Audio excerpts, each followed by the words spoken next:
कुछ और आंकड़े आपको दिखा देते हैं।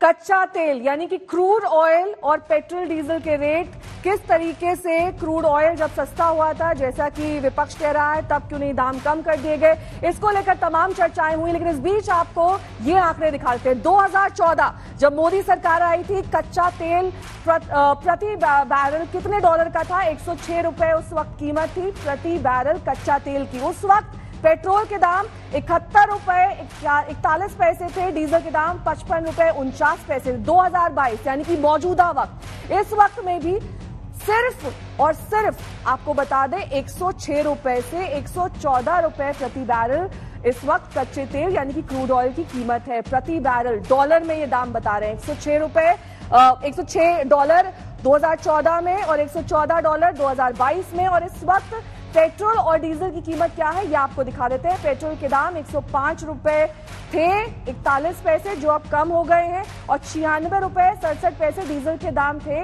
जो अब घट गए हैं। यानी कि 2022 में अब घटी हुई कीमत हम आपको दिखा देते हैं। कटौती के बाद क्या कीमत है? 96 रुपए 72 पैसे पेट्रोल हो गया है, डीजल के दाम 89 रुपए 62 पैसे हो गए हैं। और इस वक्त कच्चे तेल के दाम प्रति बैरल डॉलर में 112 रुपए हैं, यानी कि कटौती से पहले 114 रुपए थे प्रति बैरल डॉलर, 114 डॉलर और अब 112 डॉलर हो गए, यानी कि $2 कम हो गई है क्रूड ऑयल की कीमत। और अब जाकर ये जो रोल ऑन यानी कि जो पास ऑन इफेक्ट है ये अब दिया गया है एक्साइज ड्यूटी के माध्यम से जो तमाम कंज्यूमर्स हैं उनको। तो ये आप समझ लीजिए कि जो कच्चे तेल की स्थिति है उसको लेकर अब हम अपनी जेब से पेट्रोल और डीजल के लिए कितने दाम दे रहे हैं ये हमने आपको ग्राफिक्स के माध्यम से समझाने और बताने की कोशिश की है। आप सुप्रिया जी कुछ कहना चाह रही थी, उनका जवाब ले लेते हैं, क्योंकि यहां पर बात हो रही थी जो ढांचा है यानी कि जिस ढांचे के आधार पर ये कीमतें तय की जाती हैं, कितना आयात इस देश में किया जाता है,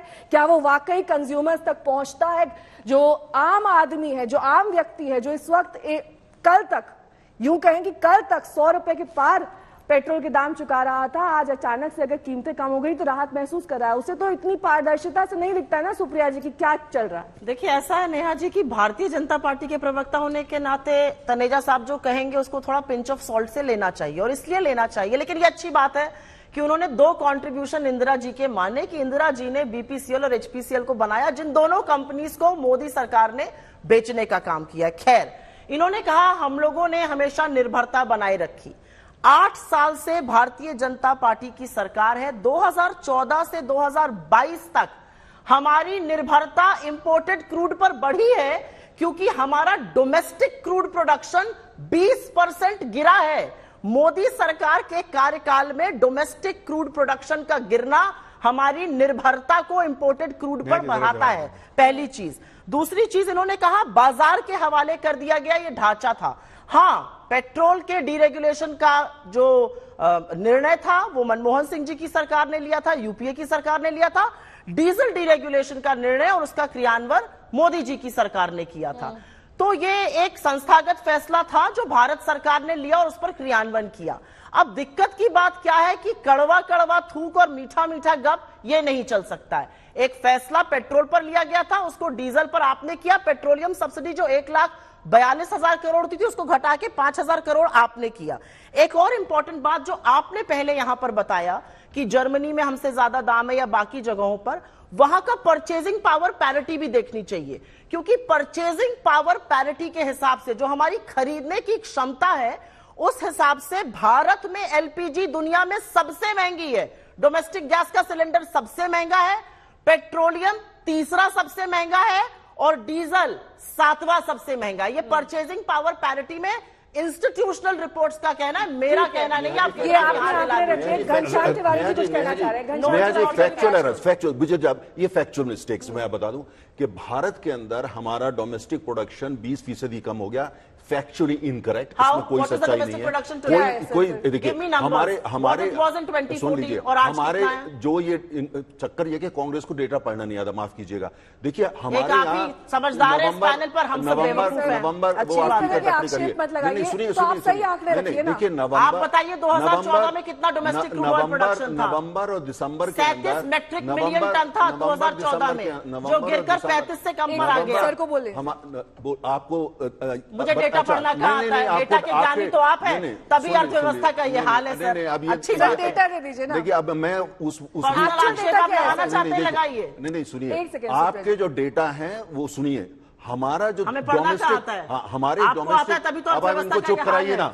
अब ये हर जगह जाके बोलते हैं, ये पहली निशानी होती है कि नहीं आता। ये पहली, हमारे देश में 7,50,000 बैरल हम अपना उत्पादन करते हैं। टोटल हमारे यहाँ जो है 50 लाख बैरल हम प्रतिदिन कंज्यूम करते हैं। अच्छा, उसके में हमारे बीच में हमारा उत्पादन जो है वो लगातार बढ़ रहा है, लेकिन परसेंटेज जो है वो इसलिए हमारा गिर रहा है क्योंकि हमारी जो ऑयल का कंजम्पशन है, जो हमारे यहाँ तेल का यूज है वो लगातार बढ़ रहा है। हम 3 मिलियन बैरल पहले कंज्यूम करते थे, आज हम 5.2 मिलियन बैरल करते हैं। तो हमारा कंजम्पशन बढ़ गया, कंजम्पशन बढ़ गया।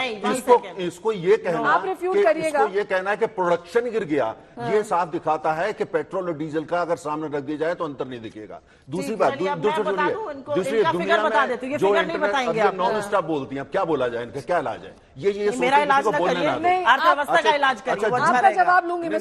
एक सेकंड, मुझे मेरा इलाज मत करिए, अर्थव्यवस्था का इलाज करिए।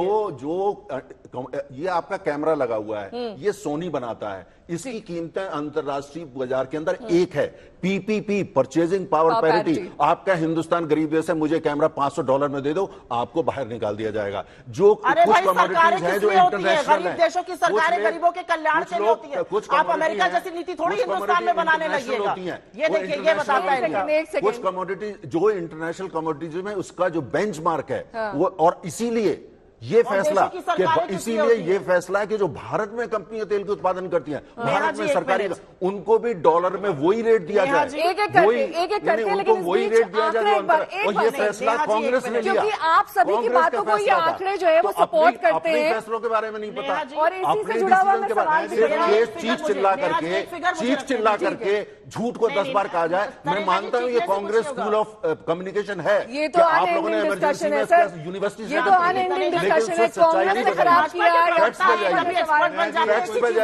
झूठ मत बोलिए। एक मुझे एक फिगर बताना, मैं झूठ नहीं बोल रही हूँ। कौन सा राज्य कितना कमाता है? एक फिगर बताने सुप्रिया जी, आपकी हर फिगर का जवाब, मुझे फिगर क्या बात करिए ना। 37.8 मेट्रिक मिलियन टन प्रोडक्शन था 2014 में, 32.5 मेट्रिक मिलियन टन वो गिर गया 1 साल पहले, और ये कहेंगे कम नहीं हुआ। ठीक है, अरे फिगर आपकी बात, ये झूठ है, ये सरकार के आंकड़े हैं।